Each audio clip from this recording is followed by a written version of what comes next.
አርሰናልን የተመለከቱ መረጃዎችን ደግሞ እናንሳ። እሁድ የፒኤስቪ አይንድሆቨኑን ድል መድገም አለብን ብሏል አርቴታ።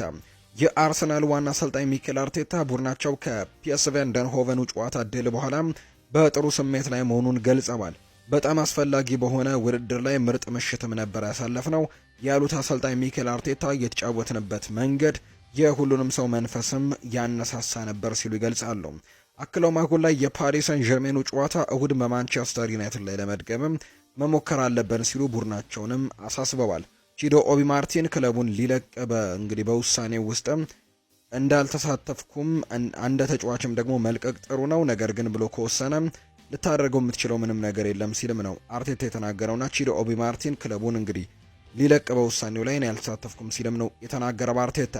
ሉዊስ ስኬሊ በፒኤስቪ አይንድሆቨኑ ጨዋታ ስለመቀየሩም ሲጠየቅ ይህንን ለምን እንዳደረግኩት ግልጽ ነው፣ ቢጫ ካርድ ነበረበት፣ እናም ሌላ ጥፋት ቢያጠፋም በቀይ ካርድ ከሜዳ ይሰናበታል። ስለዚህም ደግሞ ከባለፉት ስህተቶች ስለተማርኩኝ ቀይሬ አስወጥቼዋለሁ ሲል ነው የተናገረው። አርሰናል አጥቂ ለማስፈረም በአውሮፓ የተለያዩ አማራጮችን ሲያደርግ ነበር፣ ነገር ግን ከቤንጃሚን ሼስኮ የተሻለ ተጫዋች ሊያገኙ አልቻሉም።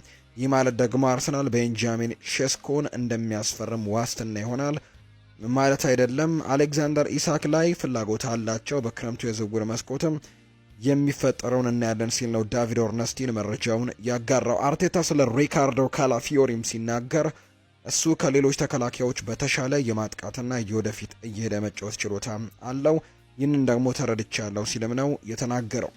ጁሪያን ቲምበር ከፒኤስቪ አይንድሆቨን ጋር ስለሚደረጉ የመልስ ጨዋታ ይናገራል። በመልሱ ጨዋታ ለአያክስ ስል ማሸነፍ ይኖርብኛል ብሏል።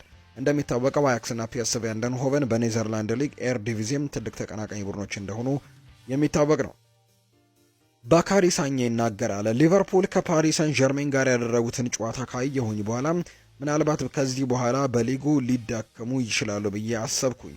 አርሰናልም ይህን ደግሞ ተከትሎ ነጥቡን እያጠበበ ሊቨርፑል ላይ ጫና ለመፍጠርም ሙከራዎችን ማድረግ ይኖርበታል ብዬ አስባለሁ። የሚፈጠረው አይታወቅም። ዛሬ ላይ የነጥብ ልዩነቱ ሰፊ ቢመስልም ነገር ግን ማን ያውቃል በማለት ሀሳቡን ሰጥቷል። ባካሪ ሳኛ ነው ይህንን ሀሳብ የሰጠው። ማንቸስተር ዩናይትድን ደግሞ የተመለከቱ